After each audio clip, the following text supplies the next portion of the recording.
Hola, ¿cómo estáis? Soy Juan Meredith. Bienvenidos al canal. Y os quiero hablar de la Vendée Globe y me río porque veréis.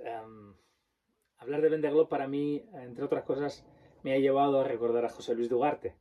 Y, eh, y José Luis era un tipo muy, muy especial. Tenía que hablar desde un barco, hablar de José Luis.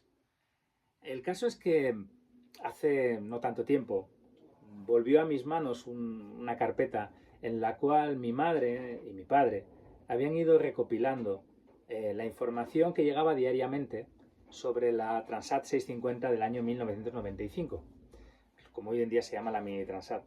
En esa carpeta o esa documentación, pues era simplemente un fax que enviaban al puerto deportivo de Gijón, en el cual iban poniendo un pequeño comentario y unas posiciones. Yo la verdad es que sabía que existían, pero no, ahí se habían quedado. Si os apetece y lo ponéis en comentarios, pues hacemos un vídeo sobre toda esa documentación que he encontrado y que realmente es muy interesante. Dentro de esa documentación había, una copia de un diario a bordo de, de una regata que para mí fue muy, muy, muy importante y que os voy a contar. Pero queriendo ver en internet qué podía encontrar sobre ella, me encontré, me encontré algo como esto. Y creo que es muy interesante que os lo lea. Veréis. Era buscando algo sobre la regata Orión Iru, la regata que organizó José Luis Dugarte, y que dice algo así. Sí, conocí bien a José Luis a raíz de aquella primera regata que organizó en el año 95, la primera regata Orión Iru A2, la primera de altura que se realizaba en el Abra, para tripulaciones reducidas. Estábamos en la línea de salida un total de 12 barcos, yo creo que eran 14. El mío era el más pequeño de la flota, el Praia, un Gypsy 28. En la salida sabíamos que nos íbamos a enfrentar a un Fuerza 10 en medio del Golfo de Vizcaya. Aún así, nadie se echó atrás. Y es verdad. Por radio oíamos cómo uno a uno de los participantes iban retirando. Nosotros aguantamos toda la noche y ya al día siguiente, cuando entró el nortazo de 54 nudos a 100 millas de la salida, dijimos basta. Frente a aquello no podíamos ceñir y nos retiramos. Creo que fuimos de los últimos en hacerlo. El regreso fue dantesco, con vuelco incluido y tripulante al agua, si bien el arnés le salvó la vida. Una semana después se hizo la entrega de premios, a la que no pude acudir por motivos de trabajo. José Luis, en su charla presentación de muy malos modos, esto tal cual lo cuenta es literal. Eh, de muy malos modos, nos llamó a todos los participantes que nos habíamos retirado, en total de 9. Pues sí, eran 12 los salidos, llegamos 3 barcos. Poco menos que, nos llamó poco menos que cobardes y miedosos, por no ser capaces de navegar un temporalillo de nada.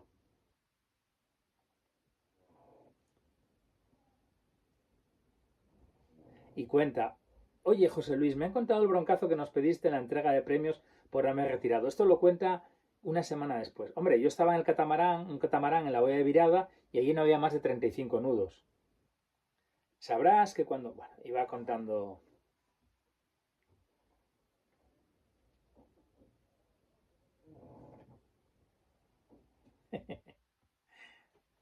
Sí, y fue así. En aquella charla, y fijaos que empiezo por el final, en un momento dado José Luis se fue. Os voy a contar cómo fue la regata. Y luego hablamos de la Vendée Globe. El caso es que para mí la regata no sé exactamente cómo llega a mis manos, el anuncio de la regata, y yo estoy como loco por correr la Mini Transat del año 95. Para mí era una oportunidad. Así que me voy al centro de salud donde trabajaba Joaquín Morán, en Gijón, en Pumarín, y le digo, y él llama a una señora, que Joaquín todavía se acuerda el nombre de la señora, y en vez de entrar aquella anciana, pues a la cual le pedí perdón por adelantarme unos segundos, entro yo. Y digo, Juanín, ¿qué pasa? Y le digo que, bueno, que José Luis Ugarte ha organizado una regata, que hay una 11 regata y que por favor, que vayamos. Y Joaquín se ríe y dice que sí. El barco era un Jeanneau One Design, un 34 pies, un barco fantástico de regatas con el que hicimos muchísimas millas antes y después de aquello. Y, y ya nos fuimos el fin de semana anterior, que además fue toda una aventura porque enganchamos un cabo delante de Lastres, para los que conocéis el norte. No fui capaz, me tiré al agua, hacía un frío que pelaba, esto fue en mayo, pues hacía mucho frío y no llevaba equipo, no conseguí soltarlo y tuvimos que ir a vela hasta Labra y Joaquín llegó a trabajar por los pelos el lunes.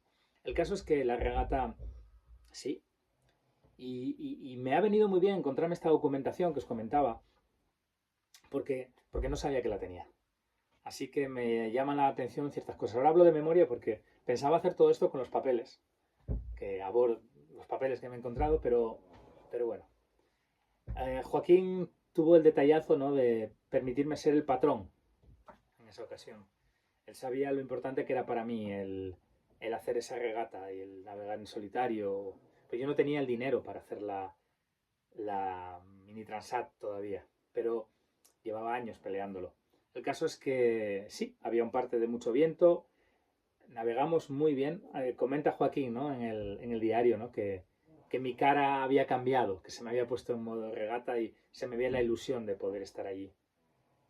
Realmente era la primera vez que yo patroneaba un barco en cuanto a tomar decisiones y demás. Y salimos, recuerdo que no había mucho viento y salimos ciñendo y defendimos, nos pusimos a un descuartelar, cuenta Joaquín, porque él hizo un diario de a bordo fantástico. No nos interesaba ceñir hacia el norte, la regata era entre Bilbao y el Placer de la Rochebonne, que son unas piedras que hay delante de Sabdolón, en Francia. Ir y venir eran unas 300 y pico millas. Uno de los barcos que participaba era el Orión Iru, que daba nombre a la regata, el barco de José Luis Dugarte, un 40 y pico pies en madera, que os voy a enseñar aquí, porque ese medio casco fue el trofeo de la regata y que me ha ido acompañando toda mi vida desde ese año.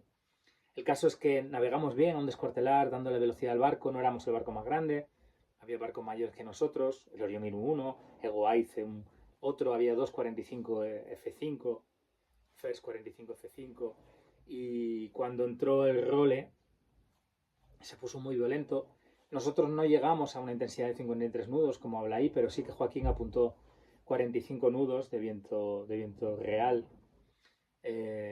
Me recuerda, ¿no?, bueno, él me dejó hacer y la verdad es que fue muy duro. En un momento dado, cuando más empezó a soplar el viento, se nos arrancó la pieza metálica que cierra el tufluf. Para la gente que regateáis, bueno, las velas de proa van envergadas en un rail que es de tipo de PVC y que abajo va una pieza metálica.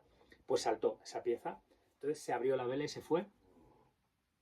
Había una mar enorme, es la primera y única vez en mi vida que he quedado atrás en un barco. Es decir, subimos una ola y la ola nos venció. Me asusté muchísimo porque yo lo estaba llevando al barco y sentí como bloqueaba atrás. Así es como se rompe un timón. Y bueno, se rompe un timón y en este caso, por fortuna, el Jeanneau One Design lleva dos topes bien montados para que nunca tenga un ángulo suficiente como para que esté a 90 grados y se rompa. El caso es que tuvimos que navegar solo con la mayoría de rizos y eso nos lo permitió el hecho de que el Jeanneau One Design tiene el mástil muy muy delante. Entonces el centro bélico realmente te permite, con un poquito menos de tensión de escota, abres un poquito y el barco te permitía avanzar. Nos cruzamos con el Ego Aice, perdonadme si no era el Ego Aice exactamente, se decía así, yo creo que sí, que ese era el nombre del barco. Recuerda, Joaquín, que es verdad que en una ola no era este brazo, era este. Se me sale este hombro, me caigo y se me sale el hombro, ¿no? Joaquín, el hombre que no lo estaba pasando, no, perdón, él no lo estaba pasando muy bien. Porque hacía un frío que pelaba y la mar era tremenda. Y dice, coño, pues. Digo, pero la verdad es que no era la primera vez que me pasaba y igual que salió, ¡clac! Conseguí meterlo. Recuerdo que en un momento dado, cuando estábamos a la altura de de La Rochelle, Joaquín me dijo, Juanín, llevo francos en el bolsillo y irnos a cenar allí no está nada mal. Pero bueno, era mi regata. Como dice Joaquín en ese diario, bueno, faltaban son 14 millas para llegar a esa boya. Nos habíamos cruzado con el Guaiz, vimos que llevaba la mayor prácticamente destrozada, aunque es verdad que muy rizada, con lo cual todavía le quedaba trapo que llevar y llevaba vela de proa. Nosotros íbamos con la mayor con dos rizos y nada adelante. Vimos a Ugarte allí en la Rochebonne, que había pedido un catamarán a Philippe Jantot, que alquilaba barcos, y estaba algún catamarán, ¿no? Y él por la radio nos animaba, ¿no? A seguir. Venga, chavales, que pronto cae el viento, decía. Joder, la mar era enorme. Tengo el recuerdo de haber tomado la boya metálica, y salir con dos rizos solamente en planeo.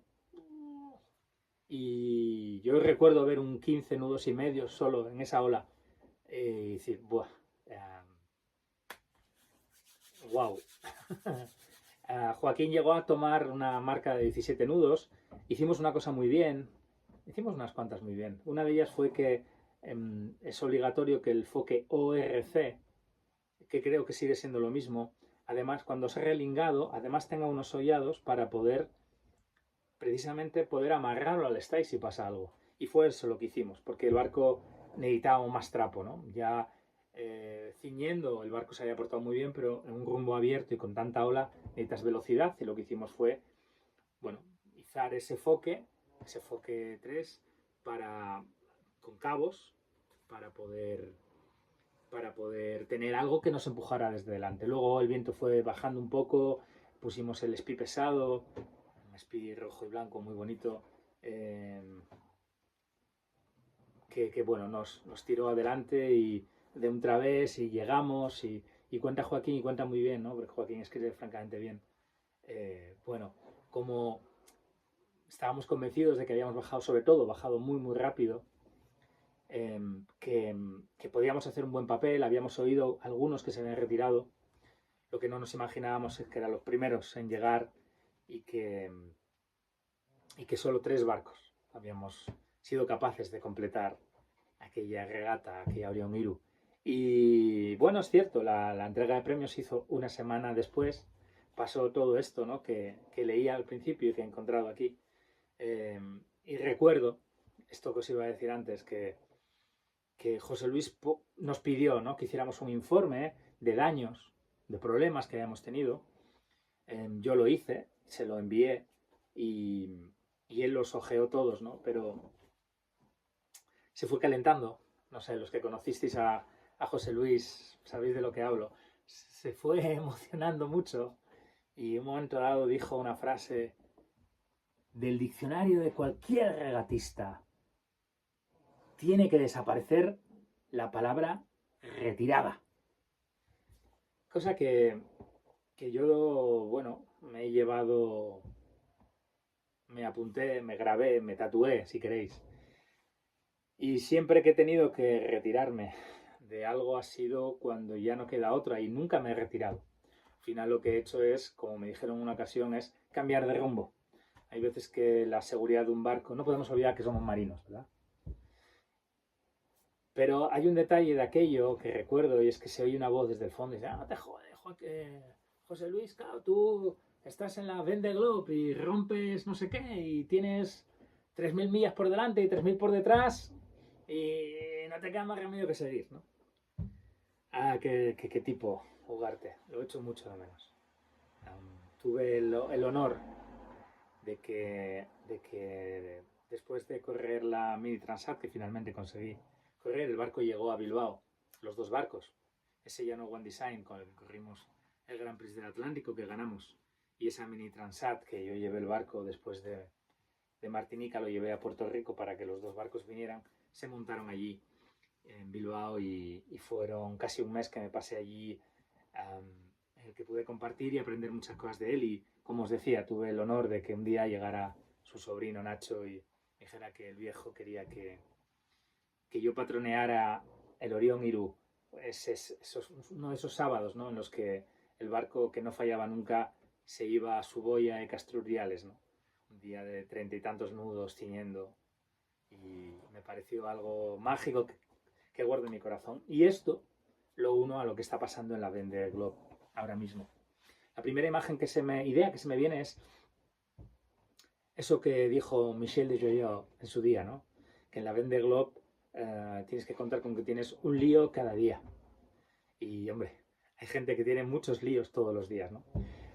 Pero dicho eso, buenos marinos y buena preparación estamos teniendo, porque es la primera edición de todas en la que, bueno, nunca habían salido tantos barcos, han salido 40 barcos, que era el número máximo de barcos que se expusieron que podían salir, que si no recuerdo mal se quedaron 4 barcos fuera de poder participar. Y a día de hoy, en el que llevan 32 días navegando, solamente 2 barcos se han retirado. Uno por una lesión médica, un tobillo fastidiado, Maxime Sorel, y el otro ha sido Louis Bourton, que me entristece mucho porque me parece un gran tipo.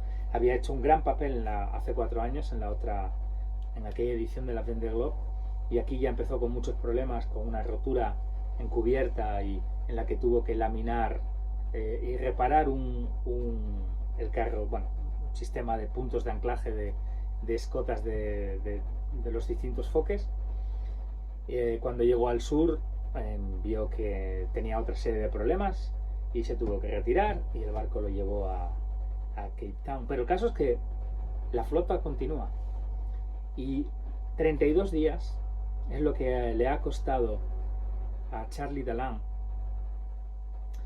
en entrar en el Pacífico. Ha pasado hoy, el día que estoy grabando esto, la longitud de Tasmania. Hoy ha entrado en el Pacífico 32 días. No sé si José Luis hubiera soñado en algún momento que un barco de 18 metros y un poco, de 60 pies, fuera capaz de llevar unas prestaciones tan exageradas como estas, ¿no? Hace 4 años vimos barcos con foils, navegando con barcos con derivas rectas, y realmente el barco con foils no acababa de sacar el rendimiento que se esperaba en el sur. Fue una regata tremendamente emocionante, barcos juntos, barcos que se enviaban drones de uno a otro, veíamos imágenes, fue muy muy emocionante. Esta no está siendo menos. Es verdad que los barcos son totalmente diferentes.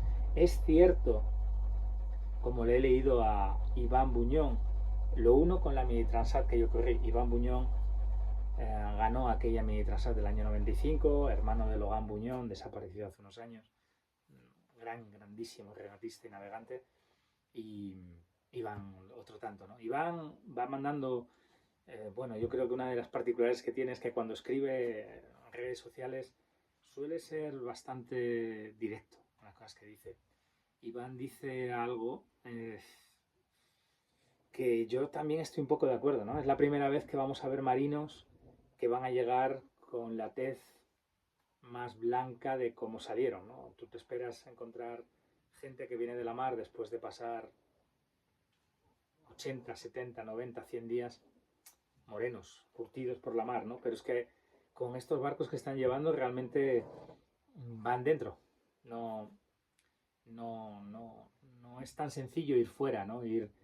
Que la mar te corte, que la sal te corte, ¿no?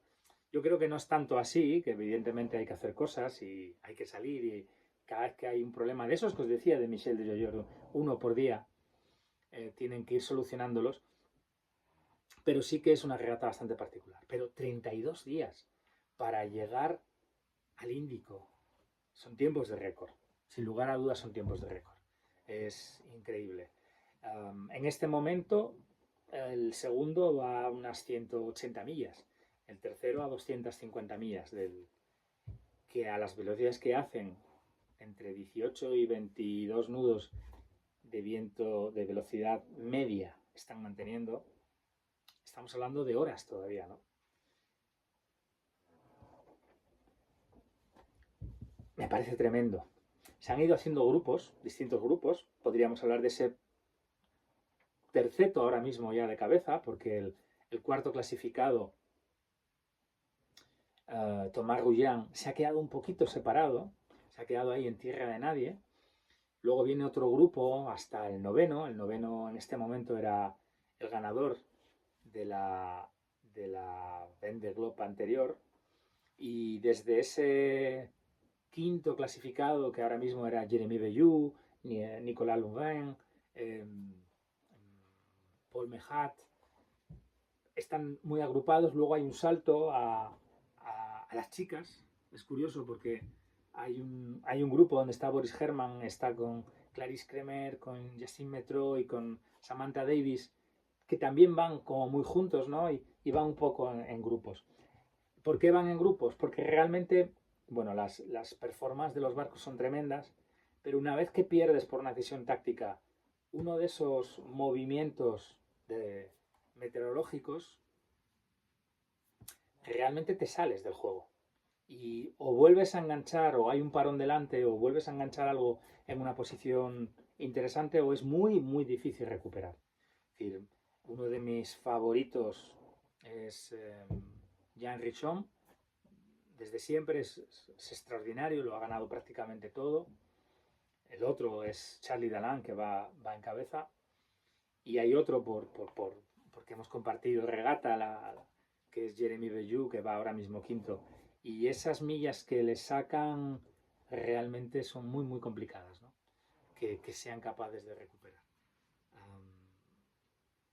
Los barcos tienen tal performance que se parecen a los catamaranes de no hace tanto tiempo. Y de hecho, Iván Buñón comentaba, ¿no?, que la performance de, no recuerdo qué barco decía, ¿no?, un catamarán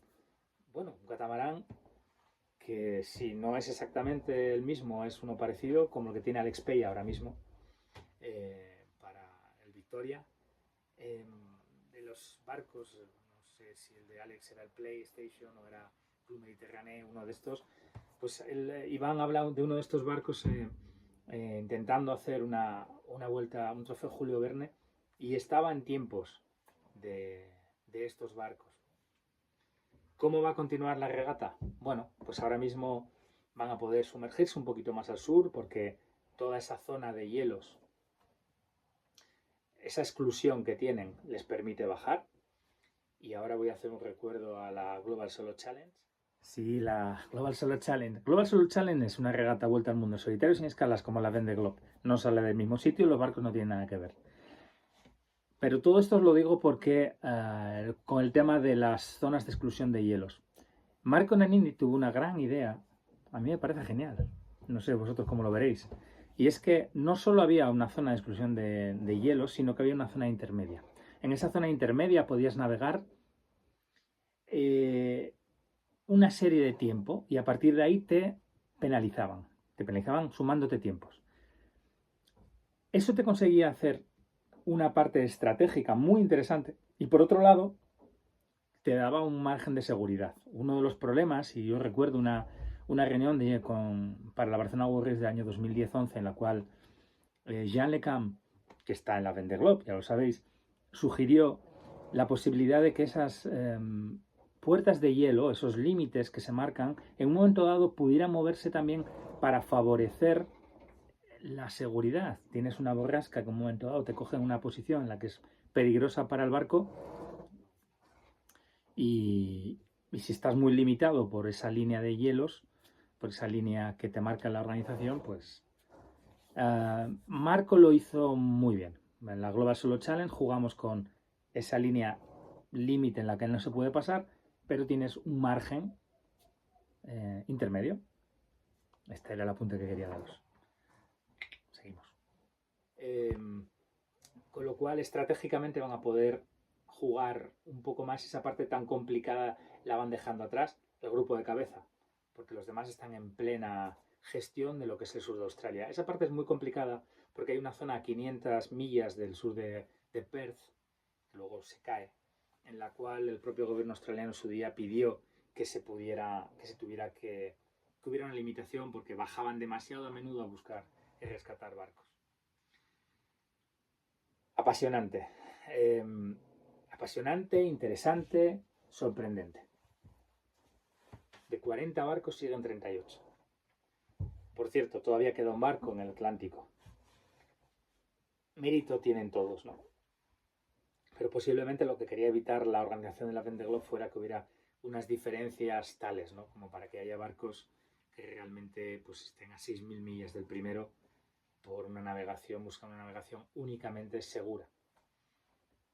Bueno, da para otras cosas. Espero que no se os haya hecho largo. Gracias por permitirme mezclar la Vendée Globe actual con el recuerdo al grandísimo José Luis Dugarte, que hizo una Vendée Globe extraordinaria. Y hasta la próxima. Seguimos.